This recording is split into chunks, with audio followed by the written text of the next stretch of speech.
ডিম আলু এইভাবে কষা কষা করে রান্না করলে সবাই থালা চেটে খেতে বাধ্য হবে।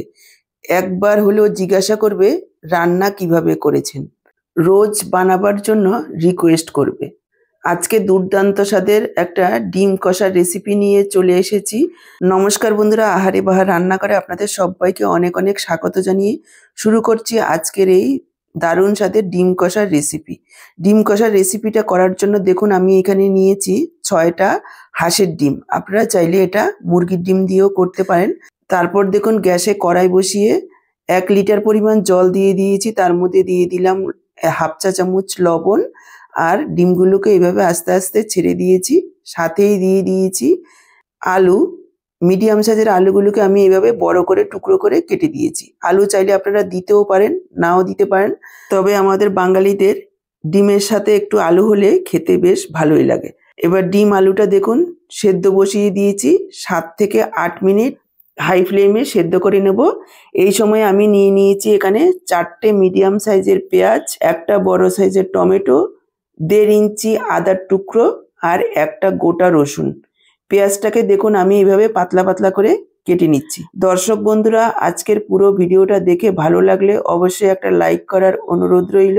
আর বন্ধু বান্ধবদের সঙ্গে প্রচুর প্রচুর শেয়ার করে দেবেন। আর আপনি নতুন দেখলে চ্যানেলটাকে সাবস্ক্রাইব করে সাথেই থাকবেন। বেল বাটনটা অল করে দিলে আমার দেওয়া এরকমই ঘরোয়া দারুণ টেস্টি রেসিপিগুলোর নোটিফিকেশন সবার আগে আপনাদের কাছে পৌঁছে যাবে। ফেসবুক থেকে ভিডিওটা দেখে থাকলে আহারে বাহার রান্নাঘর পেজটাকে ফলো করার অনুরোধ রইল। দেখুন পেঁয়াজগুলোকে এভাবে কুচিয়ে নেওয়ার পর এভাবে একটু ছাড়িয়ে নিচ্ছি, এতে করে আমাদের রান্নাটা করতে সুবিধে হবে। টমেটোটাকেও এভাবে বোটার দিকটা একটু ফেলে দিয়ে পাতলা পাতলা করে কেটে নেব। টমেটোর বোটার দিকটা কিন্তু খাওয়া একদমই স্বাস্থ্যের জন্য ভালো নয়। এবার আমি মিক্সচার জারে আদা আর রসুন নিয়ে নিচ্ছি। সাথেই দিয়ে দিচ্ছি 1 চা চামচ গোটা ধনে, 1 চা চামচ গোটা জিরে আর 6-7টা শুকনো লঙ্কা। এভাবে একটু জল দিয়ে মিহি পেস্ট করে নিয়েছি। আপনারা চাইলে শিলপাটাতেও বেটে নিতে পারেন। এখানে ছোট্ট একটা টিপস দেখুন, মশলাটা কি সুন্দর চন্দনের মতন পেস্ট হয়েছে। এর পেছনে কারণটা হচ্ছে মশলাটা করার সময় জলের সাথে 1 চা চামচ তেল দিয়ে দিয়েছি, যার কারণে মশলাটা এত সুন্দর স্মুথ পেস্ট হয়েছে। এদিকে দেখুন ডিম আলুটা 8 থেকে 10 মিনিট সেদ্ধ করে নিয়ে গ্যাসটাকে আমি অফ করে দিয়েছি। এবার ডিম আলু খুব সুন্দরভাবে সেদ্ধ হয়ে গেছে, তুলে নিচ্ছি। আলুগুলোকে এভাবে ছুলে নিয়ে ডিমগুলোর মধ্যে একটু ঠান্ডা জল দিয়ে দিয়েছি। তারপর দেখুন ডিমগুলো এভাবে একটু হাত দিয়ে ডলে তারপর ঠান্ডা জলে ভিজিয়ে দিতে হবে। তাহলে ডিমের খোসাগুলো যে ফাটবে তার ফাটায় ফাটায় জল ঢুকে যাবে আর ডিমের খোসাটা খুব সুন্দরভাবে ছেড়ে যাবে। তাহলে একটাও ডিম ভাঙবেও না, ফাটবেও না। দেখুন কতটা সুন্দরভাবে ডিমগুলো একেবারে খোসা ছেড়ে গেছে।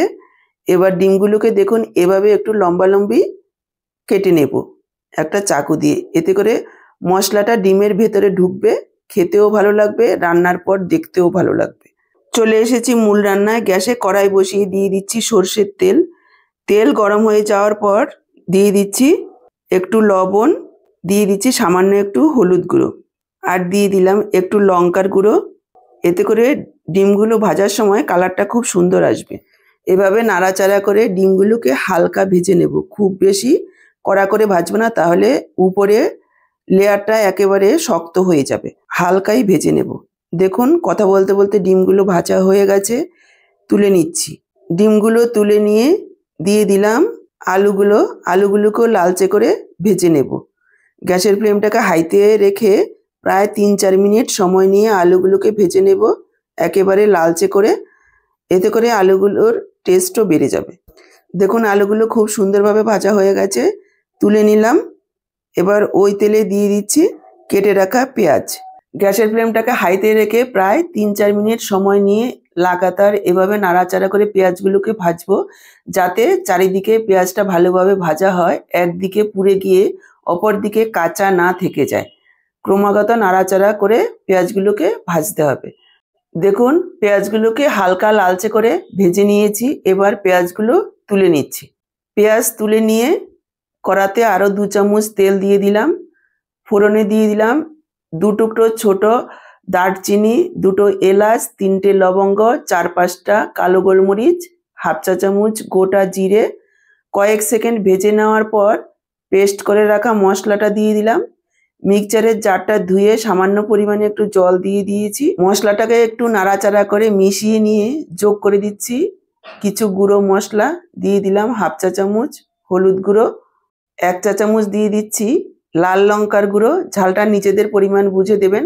আমি এখানে একটু ঝাল ঝাল কষা কষা তৈরি করব, তার জন্য ঝালের পরিমাণটা একটু বেশি দিয়েছি। এবার পুরো মশলাটাকে কষিয়ে নেব প্রায় 2-3 মিনিট সময় নিয়ে, একেবারে তেল ছেড়ে আসা পর্যন্ত। এখানে যত ভালোভাবে মশলাটা কষানো হবে ডিম কষার টেস্টটা ততই ভালো হবে।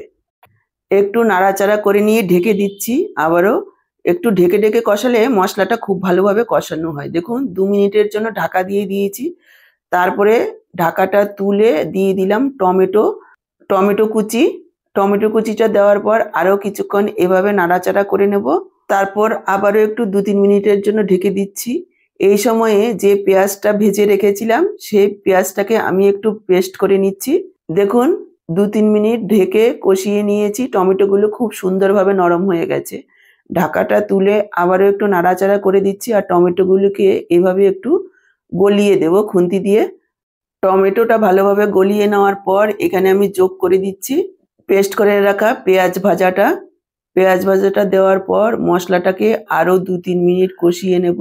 মোটামুটি কথাটা হচ্ছে মশলাটাকে প্রায় 7-8 মিনিট সময় নিয়ে কষিয়ে নিতে হবে।